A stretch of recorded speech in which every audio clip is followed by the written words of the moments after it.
Hi there, Serial Trader here. I just want to check in with CGC and on the Canadian listed side, WEED. Again, same stock, but just one's in Canadian dollars on a Canadian exchange, the other one's USD on the New York Stock Exchange. So, well, we'll start off with CGC because that's where I've labeled everything, and then we'll just give some equivalent levels there on weed. So in the last video I discussed that we had this triangle that was ready to thrust fairly soon. And I also mentioned I kind of favored a downward thrust, although wasn't super high confidence at the time because it could certainly thrust up as well.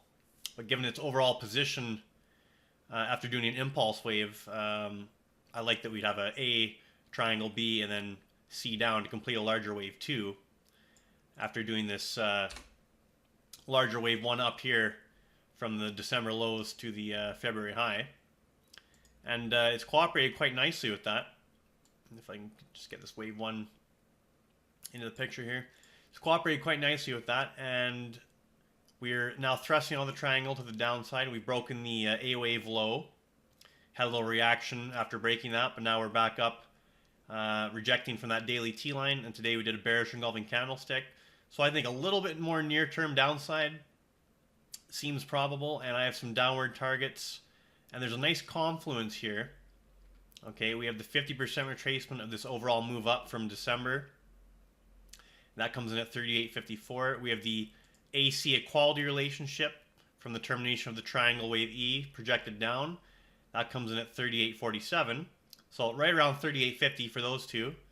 We have the 1.382 reverse fib of this overall largest part of the triangle, the A wave of the B wave triangle. That comes down to right around the same area in the mid 38s. And we also have the bottom of the parallel trend channel that we're in. Again, that would come into play in that area as well. Also, we have this very longer term uptrend line connecting these large degree waves, wave 2 and 4. And that comes into play, again, right around that area, kind of in that, well, we'll call it 37 to 38 area. So nice technical confluence. There would be a high confidence area for a long entry. And below that, we have the 618 retracement at 35.40 and a couple other more lofty targets to the downside. But I kind of favor just at least hitting that 38 area. And even if you go down a few more bucks from there, that's still a nice entry area in my opinion. And also another confluence in this kind of technical buy zone I'm looking at. If we go to the fingers from candlestick chart just briefly here, we have the 200-day simple moving average, and that currently is sitting right at 38.93. So we have multiple technical areas kind of lining up around that $38 zone, you know, within a couple dollars of that area. So that's looking really good. Now, it could be as early as sometime this week if we get a nice move down here. But I imagine within the next week or two, we should see a nice buy-in. Now, of course, maybe the bottom's in, and you know, we're gonna have to chase this a little bit. But I think, given today's bearish engulfing candlestick, and we're still below that T line, so far rejecting the resistance, I think it's a decent chance of getting down here to the buy zone.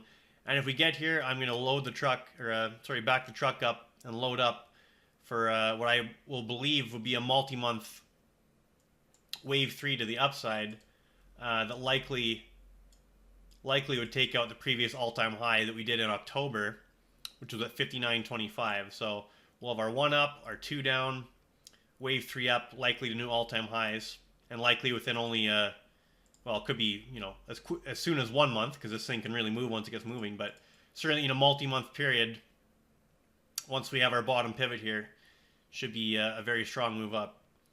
So that's what I'm looking at. On weed, the equivalent level will be somewhere between, let's say, $51 and $52 Canadian, if you're interested in looking at that ticker.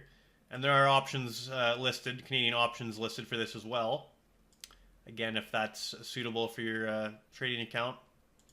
But certainly, we get down into this buy zone, and for me, load up long stock. Also load up some long calls, multi-month expiration calls.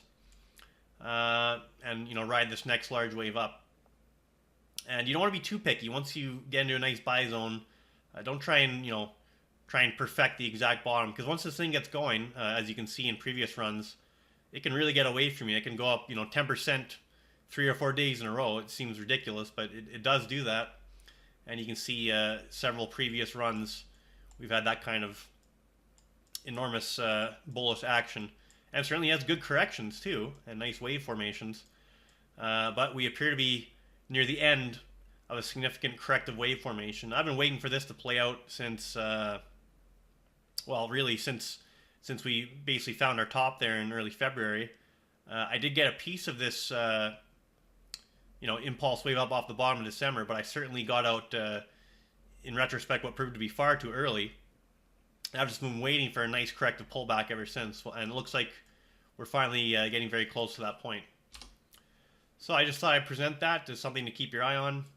This is certainly probably the #1 thing that has my attention right now for an attractive, multi-month long to catch a big wave up. All right, certainly update after I do some entries there, if and when. Serial Trader, signing off.